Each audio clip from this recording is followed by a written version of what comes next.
Good day and welcome to another episode of Natural Health Dialogue, brought to you by the Health Patch in Midwest City. And today we have our sometimes co-host, naturopathic Dr. Kim Anderson.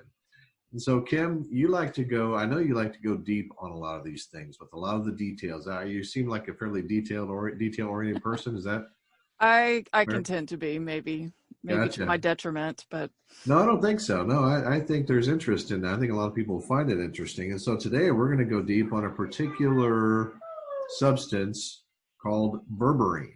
I have correct. no idea what it Yeah. is. I don't even know what I'm talking about. All right. But Well, can you enlighten us on why we should know about berberine? I would be happy to. Well, as you know, Dr. Lee had been talking about the small intestine, how we need to keep it healthy so that we can have balance in our digestive system. And so berberine complements that so well, but it has been shown to be beneficial in several other ailments, if you will, that particularly are common among Americans. So, first, to get back to the small intestine, as Dr. Lee was describing the function of the small intestine, and in digestion in general, we need bacteria in order to have good digestion.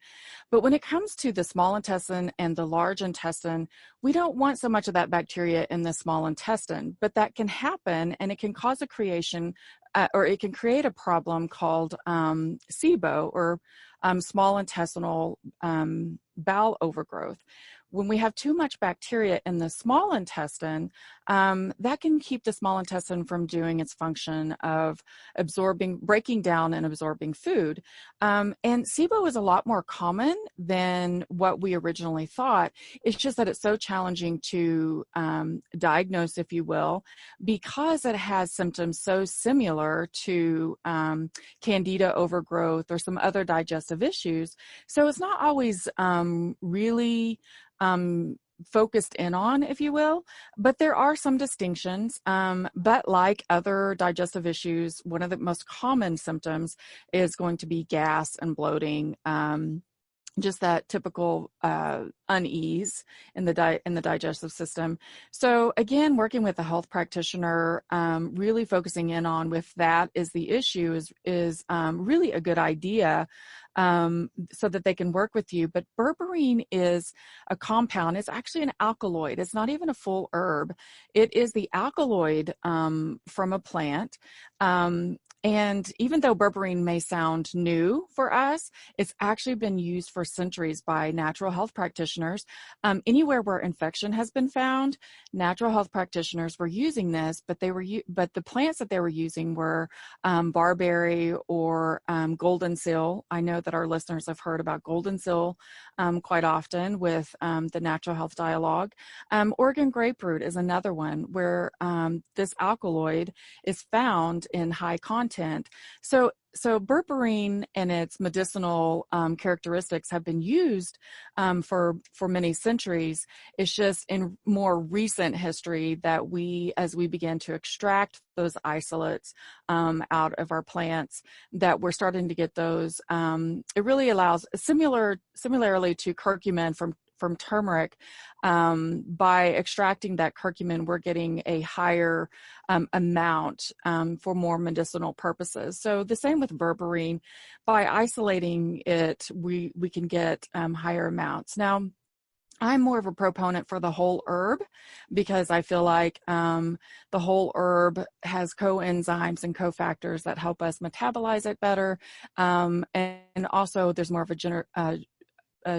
what is I'm trying to say? They work together well.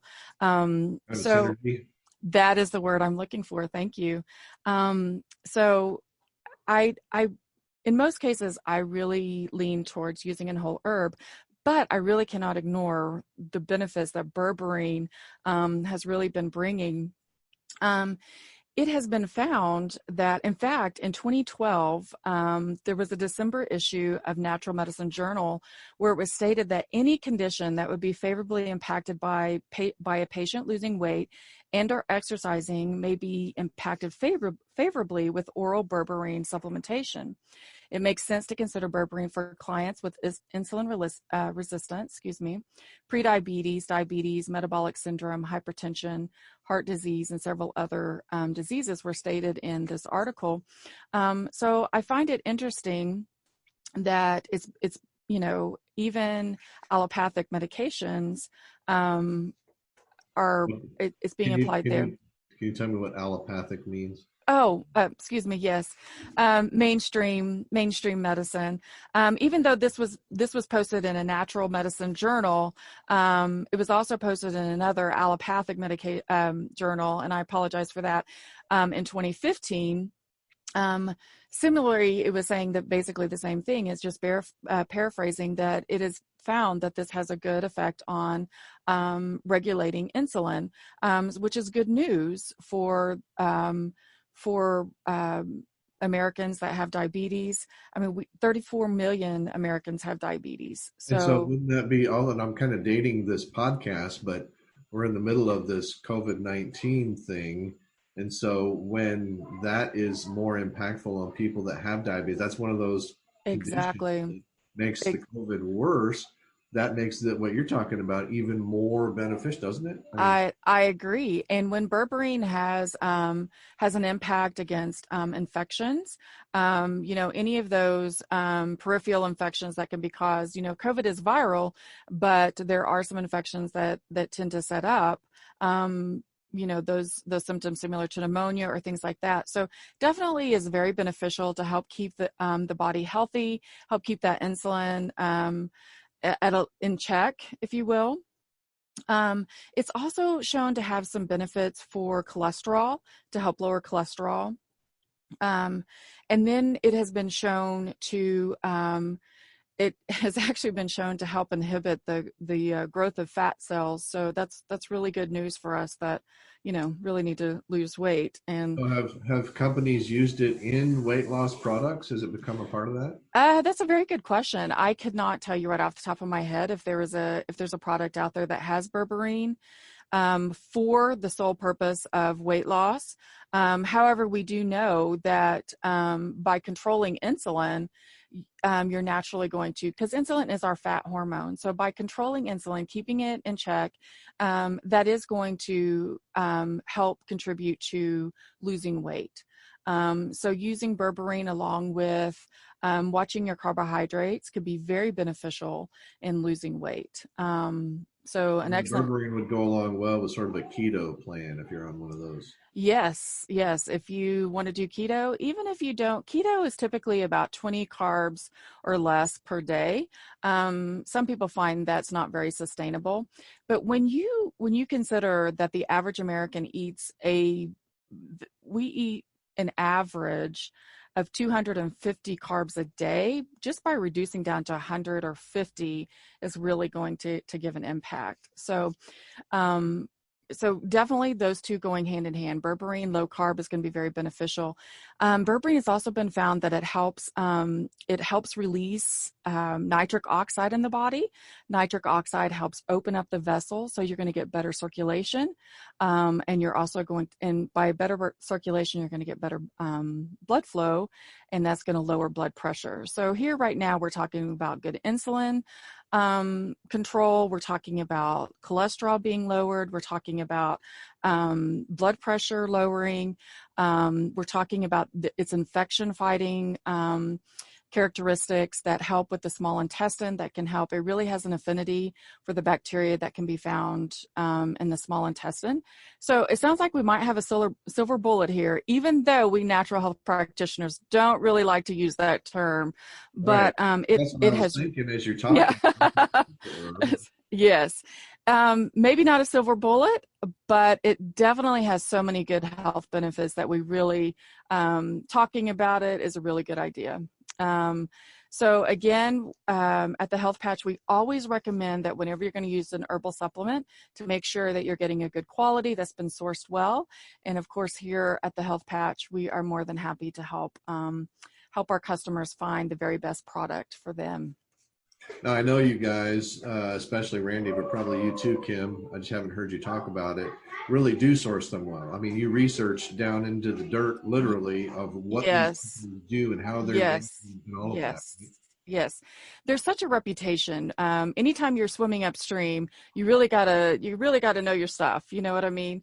And so whenever you're doing natural health, you want to make sure that you have a good reputation. And part of that is knowing and using good products. The beneficial parts of the plant, you want to make sure that that's what's actually being utilized and not something that's being cheaply made. Because when those things don't work, the cheaply made products or badly sourced products, we don't want that to reflect back, because I think each one of us here at the Health Patch have a testimony of what natural health and supplements have done for each one of us. And that really is our goal, and our hope is to share that with others, that there is truly an alternative path. It may take longer because the philosophy is different. We're not struggling, and we're not trying to suppress symptoms or anything like that. We're really wanting to get to the root of issues and really nourish the body so that it can heal the way that it was intended to.